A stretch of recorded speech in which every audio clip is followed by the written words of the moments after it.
वो भावना जो राहुल जी ने अग्निवीर को लेके देश के सामने किस तरह की समस्याएं आगे आएगी, या किसानों की समर्थन मूल्य को भारतीय जनता पार्टी ने बोला और किया नहीं, और कांग्रेस पार्टी एमएसपी को लेकर किस तरीके का विचार गारंटी देती है।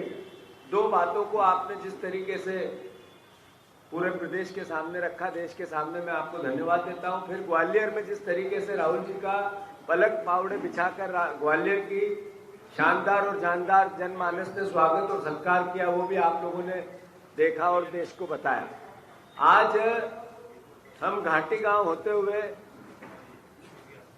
जो स्वागत और सत्कार राहुल जी का हुआ सुबह, और उसके साथ साथ उन्होंने अपनी स्पीच दी जो अद्भुत थी, अकल्पनीय थी, जिसमें उन्होंने फिर एक मुद्दा उठाया कि किस तरीके से सामान्य वर्ग जो आम आदमी है उसको गरीबी की और महंगाई की मार पड़ रही है, और इससे देश का भविष्य में किस तरीके से नुकसान होगा।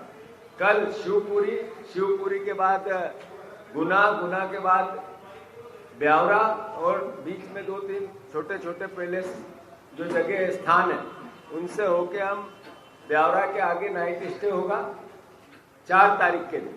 5 तारीख के दिन वहां से हम चलेंगे शाहजहांपुर, शाहजहांपुर से मक्सी से उज्जैन, और उज्जैन के बाद राहुल जी का पूरे नाइट स्टे होगा। फिर 6 तारीख के दिन पहला बड़नगर उज्जैन का ही एक तहसील है, उसके बाद बदनावर जो धार का एक तहसील है, उसके बाद रतलाम, और रतलाम के बाद सेलाना, और सेलाना के बाद फिर वो राजस्थान में प्रवेश करेगी। मैं मानता हूं कि जितने हमने अपेक्षा की थी, हमें एक भावना थी कि इस तरीके का राहुल जी का स्वागत हुआ, उससे 10 टाइम अच्छा हुआ है।